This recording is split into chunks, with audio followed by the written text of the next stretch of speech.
You were talking about your family. I traced it back to 1140 Scotland. We come from a place called Ayrshire, Scotland. And we're Vikings established that town. Basically, they established a lot of Scotland. So we're Viking descent. My uncle, he came down from Scotland to the English border to fight the English from coming into Scotland. Like William Wallace time, you're saying? Yeah, wow. exactly. He stopped in this little piece of land that he bought on the border where there was a stream, and in England they call a stream a gill.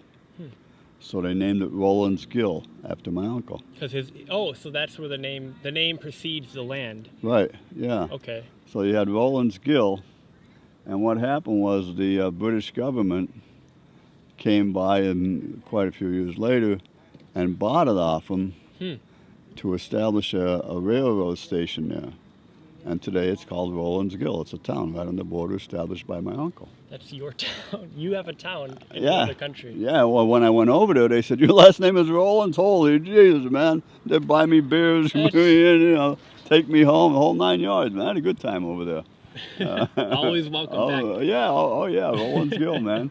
And I had a little friend over there by the name of Gordon Lark, and a great little guy. His wife was an opera singer. He was a retired engineer. And they took me home. His wife was dead. And he used to raise plants and rent them out to corporations and stuff. And he told me the whole history of everything over there. He used to tease me about Americans and the diets and stuff. And I got a letter after about a year from someone saying, sorry to inform you that Mr. Larker's diet has passed away. And come to find out that greasy food got him. Good old Gordon. He was a great guy. So my grandfather was from actually right there, and that's up on the North Sea, okay, up by Newcastle, England. He would go under the North Sea, and at that time they didn't have dynamite. They used to just drill holes and pack lime into the coal, and as the lime would expand, it would break it open. So then they invented dynamite. So Grandpa, now he learned how to use dynamite, one of the first ones. So he liked to blow things up. It runs in the family. Yeah, I guess. They sent him to America to teach people how to use dynamite. He, during the Second World War, he moved over to a place called Staunton, Illinois, which is right outside St. Louis. They're on the border. St. Louis, Missouri actually has a border with Illinois right there, and it's all kind of little lakes, and I was surprised when I went there how many lakes and rivers, sort of, if you want to call them rivers, or one major river, whatever. But there was a lot of lakes there, people with boats and all that. So I was kind of surprised at that. I was thinking more of a place countryside, but this was pretty much a little bunch of lake communities in there. So anyhow, that's where my family was pretty much raised, even though my father worked in the mines. Boy, I can talk about all this stuff forever. My father, my grandfather, my father. Your grandfather, he first came during World War I, though, right? Yeah, let me stay on my grandfather. Yeah, World War I. No, World War II. No. World War II came. Oh, okay. And my father was one of 16 kids. And Grandpa wants to join the American Army to go fight the Germans. They wouldn't let him in. So he goes and joins the Canadian Army.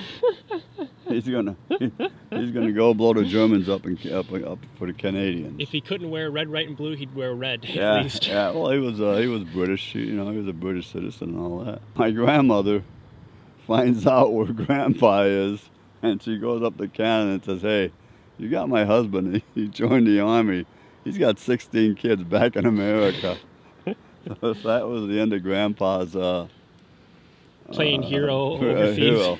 And he got to the point, he was 90-some years old, and he had asthma so bad. Like COPD or asthma? Like asthma. Emphysema?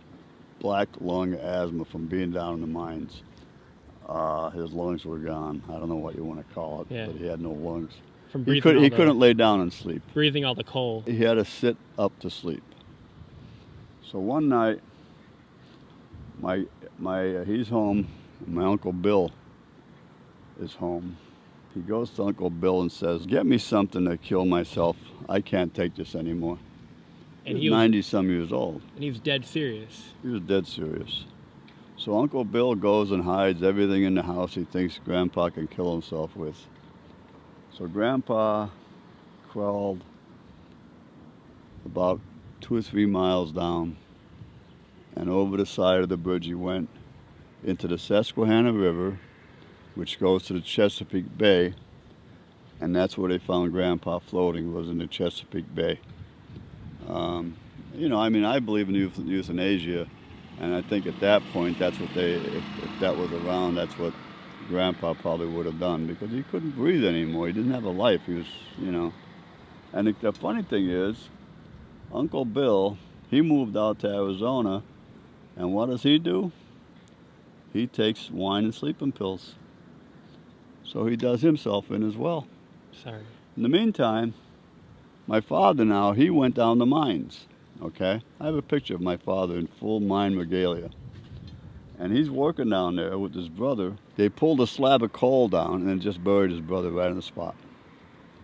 So my father, I guess, moves the slab aside, puts his brother across his shoulders, over his shoulders, and carries him out of the mine, and never went back in the mine again. That was it. My father never entered the mines again. He got in a lot of trouble after that. He got caught running some bootleg whiskey. Because that's all he could do to make money. Yeah, he bought a bar. My father was pretty sharp, actually. Most of the pictures I have of him, he's always sharply dressed. He was a zooker, as they call him, a zoot suit and all that stuff. Oh, that's no, classy. He was a sharp guy. I mean, you know. He's classy. Yeah, he was classy. And even the pictures later on in life, he's always got his hat and his suit and the whole 9 yards. Pop was a pretty sharp guy. I guess they come in, he bought a bar, and I guess they came in and found whiskey bottles with no stamps on them. There was some gambling going on, which was pretty prevalent back. It still was back there. They still gamble all the time. So they busted him, and they paid somebody. My father and 2 other guys got together, and they paid one guy 10 grand to go to jail and take the rap. Man. So that guy did the time in jail, and they walked away. One of them, I don't know if I should be saying this, but one of them guys became a judge. You know, they all had clean records. Involved in that plot. Yeah, he was partners with my father. You know, they're all dead now. It's all history, you know. Yeah. One of them became a judge, and my father used to tell me, he says, "I can get you out of most things. Excuse my French," he'd say. "Don't fuck with the feds." That was his advice to me. Don't fuck with the feds. Local stuff, I can get you out of local stuff, state stuff, but don't fuck with the feds. My father was kind of a funny guy. He was a rebel in his own way. He didn't believe in a lot of things that's going on. He would have never believed in what's going on today. He'd be going up the wall if he ever knew what this jerk we have for a president, or so-called president, was doing. My father would be, oh my God, he'd be going crazy by now. And I don't blame him, actually. Back to where I was. We also used to, and like I said, it's a wonder how we lived through some of this stuff. We used to get drunk. There was this one road that had 2 tunnels on it. One going one way. They were going east and west. And one was going, they were both going, you know, one was going east and west, the other one was going west and east. Yeah. And we'd get drunk, and there's a one-way, one car on each side. The road would split, and there would be one tunnel for the guys going west and one tunnel for the guys coming east. We'd get drunk and drive to the wrong side. On purpose? On purpose, yeah. Yeah, just to see if we could do it, you know? How we ever lived just through that alone. How there was never another car coming. And you're still living at home at this point. Yeah, I'm still a kid. I'm a kid. This was kicks. I mean, kicks, I think about it today, I wouldn't do that for $1 million freaking dollars would I do that, you know? But back then, yeah, we'd get drunk and drive to the wrong side. Holy Jesus. Like I said, I don't know how we lived through half this stuff. But we did. We used to hang out in this diner, and there was a corner there, okay? In fact, my Uncle John got killed on that corner. Uncle John, he would make a bet that he could make that corner 80 miles an hour on Saturday nights. Well, he come around that corner one Saturday night, and I guess he hit that thing so hard, his shoes they found up on top of the hotel there. He must have really just slammed that side of that building, man. He must have lost it totally. He was dead on the spot. I mean, Zappo. I wasn't around yet at that time, but my father said when they knocked on the door that night at where my father was, he said, I knew they were going to tell me Uncle John screwed up. And sure enough, Uncle John's dead. But anyhow, so I'm sitting in the diner on that corner one night, and a place called the R&J Diner where I used to hang out. And all we hear this, we used to listen to the cars smacking up every now and then. We're sitting in there 3, 4 in the morning after being out all night. And all of a sudden, you hear this screech, and somebody else just messed up. So we go running out. The diner was on one side of the corner. You run around the corner and look down the street. And sure enough, there's a car sitting on the highway there, on the main street. Not a highway, but a main street. I run over, and it was a Triumph TR3. The guy was still behind the wheel. Wow. The convertible top bar was going right in the side of his head. Blood coming out. The guy's sitting there in shock. He's alive. He's alive. He's in shock, and he's trying to start the car.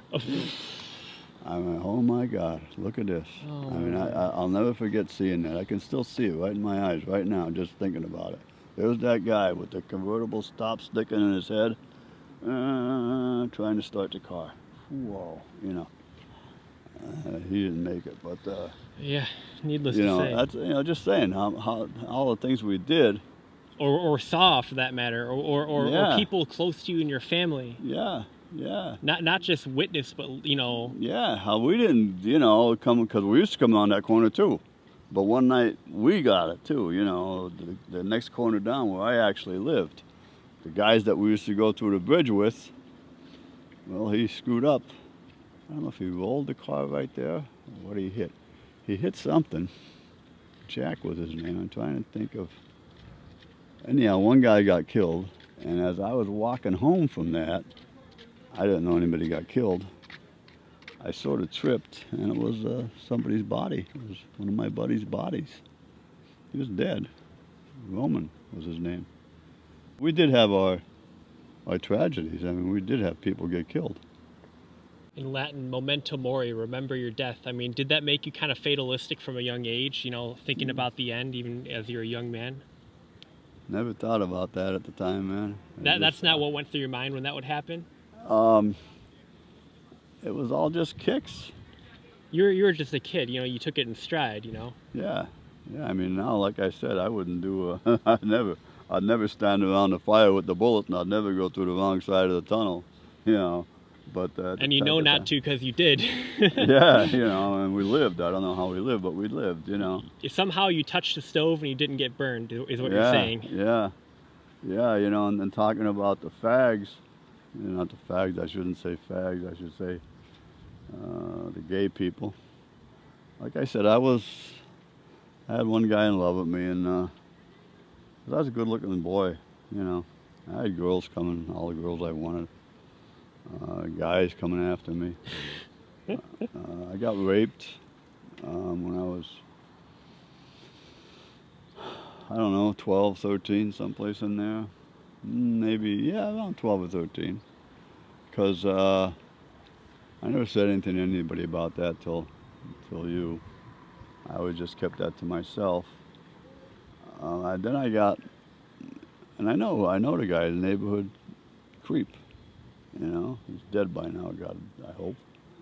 Anyhow, the guy was a queer, not a queer, but I guess a pervert, you call him? Pedophile. Pedophile, yeah. Also, later on, I was working in gas stations. Up until then, I was working either on newspaper routes or working on a farm. And I always had some kind of a job going, besides running chores in the neighborhood. At that time, I was working in gas stations, so I was around 15. I started working around gas stations when I was 14 or so.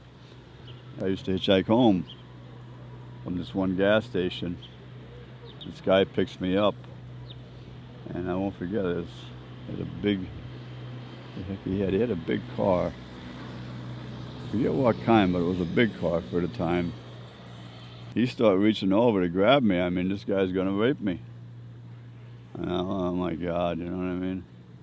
So I got near where I wanted to get off anyhow. And I guess I must have told him, and that's when he started grabbing at me, like he wasn't going to let me out of the car. So I just opened the door and rolled out as the car was going down the road. I got bruised up a little bit, but, you know, that was my experience with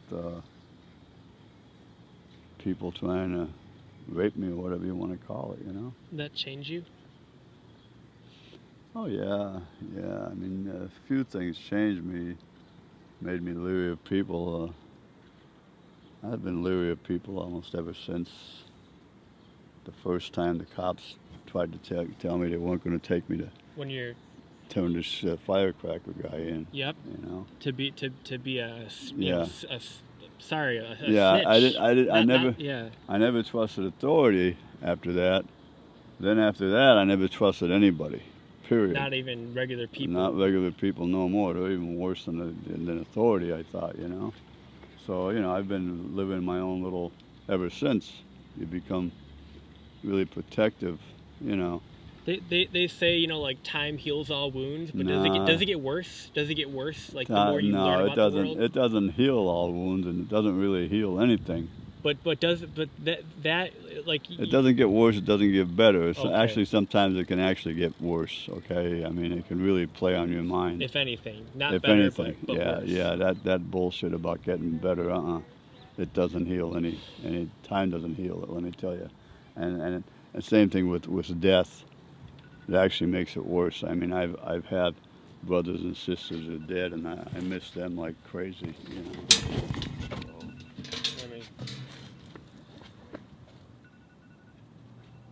So I don't know if there's any much more in there besides. Let me look. I made notes here because I'll tell you, I just keep on thinking of things that happen. And no, I want you to say your advice to the whole Me Too. You know what I'm saying? Like what could you say to someone now that might have that may have gone through like a Me Too moment where someone took advantage of them, whether they raped them or even just blackmailed them or whatever it is. Like, what are you asking me? Be more specific. When bad things happen to people, I've heard it said that there's one of two reactions they'll have. Either they'll become like the bad that happened to them, you know, turn bad into bad, or they'll try to go in the opposite direction, try to stop it from happening to someone else. They'll be kind of protective of the I just others. pretty much withdrew into myself because when these things happened to me, there was really nobody I could turn to that I felt secure with. Nobody I trusted after this to tell them anything. So I think that a lot more happens to a lot of people than people want to say because they do the same thing I do. Something like that happens to you. Who do you think you can trust?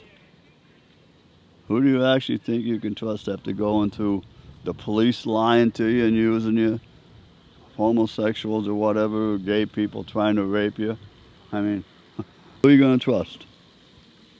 Nobody that I could think. You know, that what I did is I just withdrew into myself. And I still, to this day, like I was telling you earlier, sometimes I can go live in the woods and don't let society just leave me alone, you know? I just want to live in peace. I don't, you know, that's all there is to it. I don't want to be bothered by all these mean, ugly, evil, greedy people with nothing but their own self-immediate gratification. That's all they have in mind, period. They're just like, I call them just pigs, you know. They don't have any feelings whatsoever for another person, another human being. All they care about is what they can immediately get, period, from whoever's around them, whatever. You know what I mean? Just evil people, as far as I'm concerned. There's a proverb that says if a man is hungry and steals from someone to satisfy his hunger, well, at least he can pay it back if he gets caught. But if a man is lustful and sleeps with someone and gets caught, you can never pay that. You can never pay that back. There's no way of giving back that to someone. No, exactly. There's no way you're ever going to come and cure what's been done to me, and make my mind or my life or whatever forget about that stuff. I'm just not going to happen. It was imprinted in my mind at a young age, and when that happens to you at a young age like that, if anything, it gets worse. You find out that your leaders, your world leaders, half of them are crooks, liars, thieves, murderers. You know, I mean, so you just end up not trusting anybody, period. They say that the average person thinks about sex every 10 seconds or so. I mean, like, Well, how often does that come back into your mind? How often does it haunt you? what? Your Me Too movement, to be somewhat euphemistic about it. You know, how often does that A lot.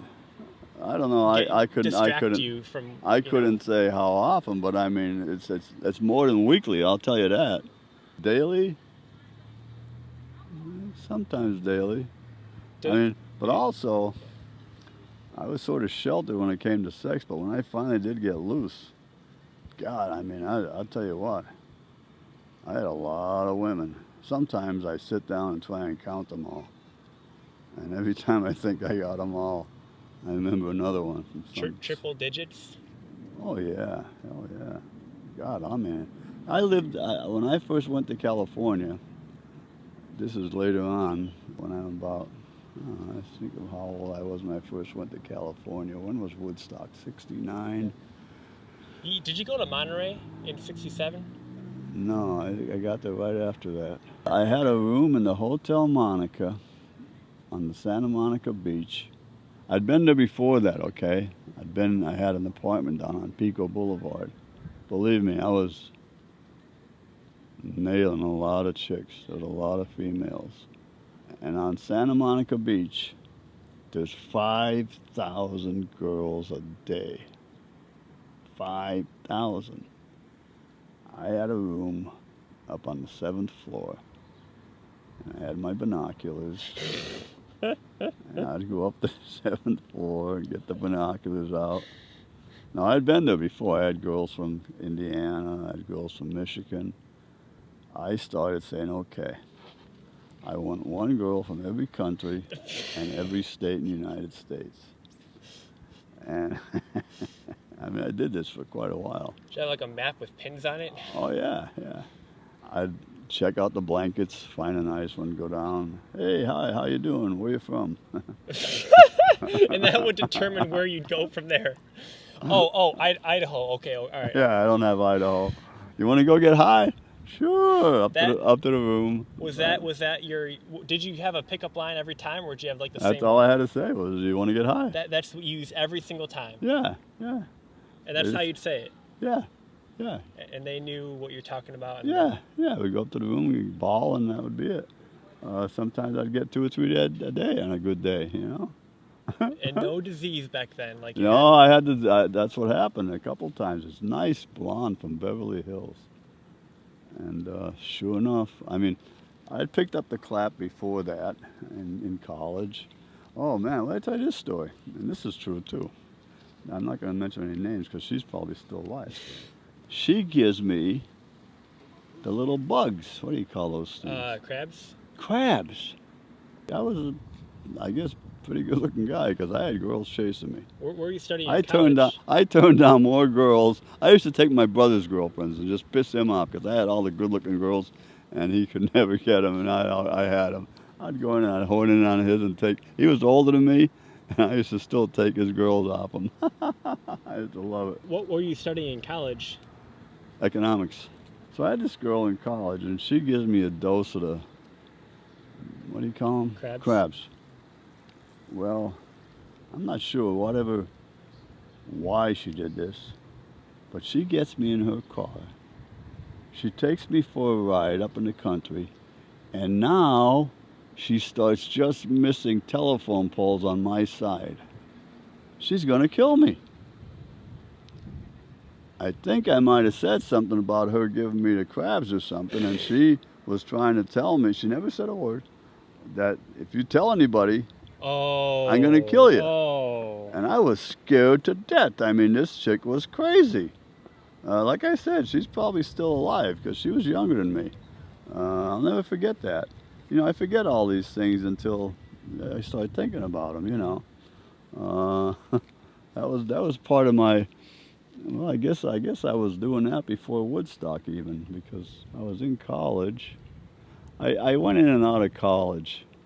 I didn't have enough money to really support myself in college. I would have liked to, but the financial just I didn't have the money. You know, I had to work. So instead of getting a white-collar job, ultimately, you had to, like, I think we're in trouble. I think they're coming to get us. Yeah, no kidding, man. You mentioned the mafia, and they're like, that's enough of that. They must have overheard me. Yeah. No, it's the first Saturday of every month at about noon or 1 o'clock or so. They'll do the tornado. 1 o'clock.